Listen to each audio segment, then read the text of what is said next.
Good evening, everyone. It's Friday, April 19th, about 6 o'clock or so. Getting ready to do the first service on the Interceptor 650 this weekend. We're going to start with the oil change, and then we'll probably clean up the chain, and then we'll get into some valve adjustments and get it ready to go.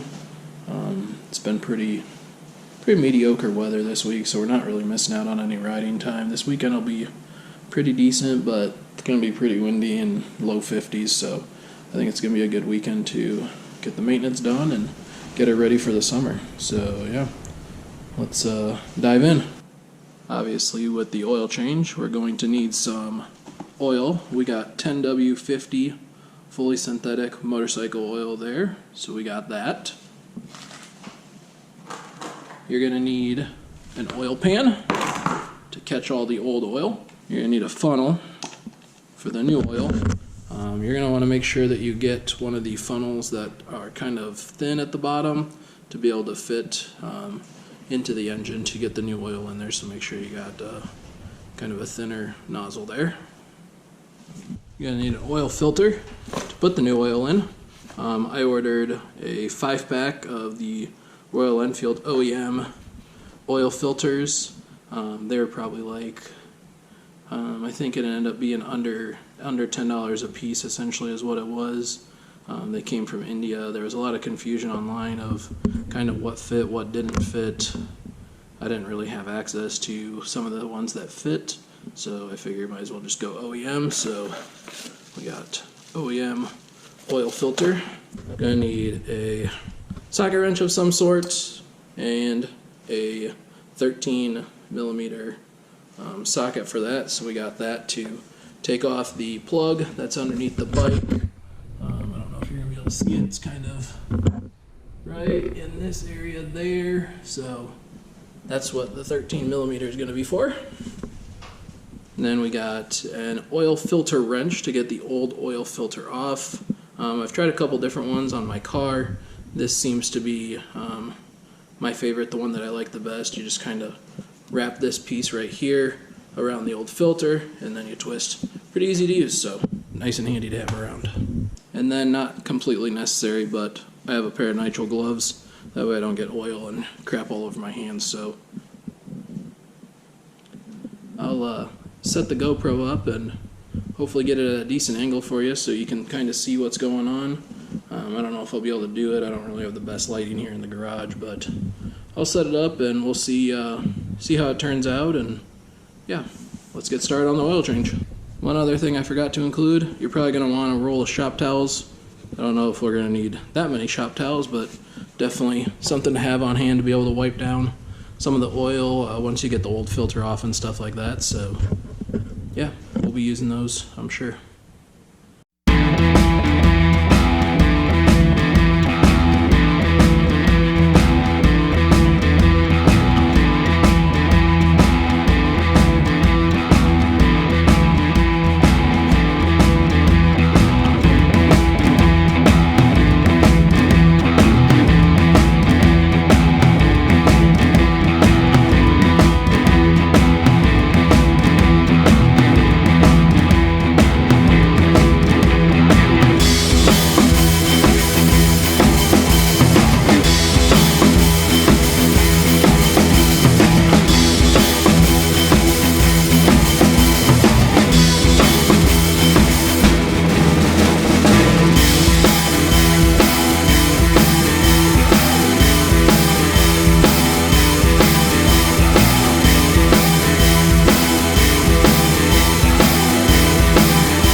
Alright, so we've got the oil changed. Wasn't too bad. Had to put a little bit of extra oil in after the initial 3 quarts. I think it takes just a little bit over 3 quarts of oil, so not too bad overall.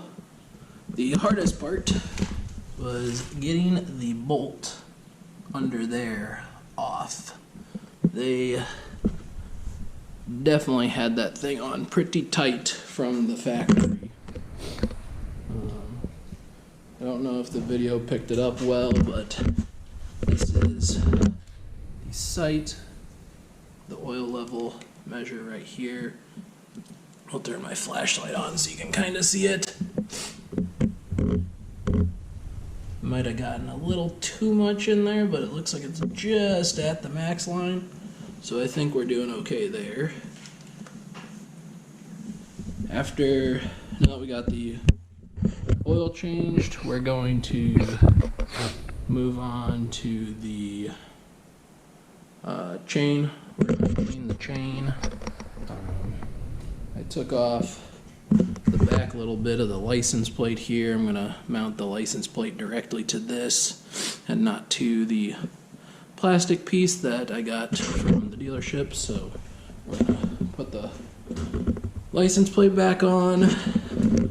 The chain, probably not too terrible because it's only got about 300 miles on it. Actually, might not even need to be cleaned up, to be honest. It looks pretty good, but I'll evaluate that a little bit more later on. Bike's a little bit dirty from riding around, so probably hit it with some quick detailer and clean that up, make that look nice. And then the challenge for the weekend will be to adjust the valves, which entails taking off the seat. You have to take off the gas tank, which is why I ran it down as low on fuel as possible, so this will be easy to get off. Once you get the tank off, you have to take out the spark plugs and then come down here. There is a 14 millimeter hex, Allen, whatever you want to call that. This little piece will come out here. Inside of there is a 17 millimeter bolt for a 17 millimeter socket on the inside of that. That will turn over the engine. The most important part, and probably the most difficult part of the whole process, is going to be getting this top cover off right here. You can tell there is a bolt right here. Maybe you can see that. There is a bolt here, and then there are 2 on the other side. So getting those 4 bolts off, wiggling the top cover off. Underneath of here you got the frame of the bike, so it's going to be a tight fit getting that out based on what I've seen online. This top cover will come towards the camera or slide out from the left of the bike. There is a gasket that sits between the engine and the rocker cover there that I've also seen online. Kind of give people some problems, so yeah, that's going to be the project for the weekend, to get the valves adjusted so that way we can have a good summer of riding. Again, this is the first service, so I got the full shop manual for the bike. It's like 750 pages, so I'm going to go through that, make sure I got all of the first service checks done. I know there's a lot of lubing and greasing, pivot points, so stuff like this right here. You got the brake, the clutch right here. You got the side stand, the center stand, making sure that's all lubed up. You got the passenger pegs back here, just kind of making sure they still move freely, stuff like that. I'm going to go around and just kind of lightly make sure, all these little bolts are secure like they should be, and we'll get back on the road and get some more riding in this summer. I'm excited to get the first service done and out of the way, and then I think we'll have, I want to say, another 3,000 to 6,000 miles before we have to worry about another service, and yeah, we're gonna get everything taken care of. So stay tuned for some more maintenance videos. I don't know how much of a how-to it's gonna be because this is gonna be my first time doing it. I'm sure I'm gonna make mistakes along the way, but just wanted to make sure I had it recorded. People suggested recording it so that way if there was any issues with warranty. Here in the U.S., pretty flexible with that stuff because of right to repair laws and stuff like that. So yeah, stay tuned, and thanks for watching.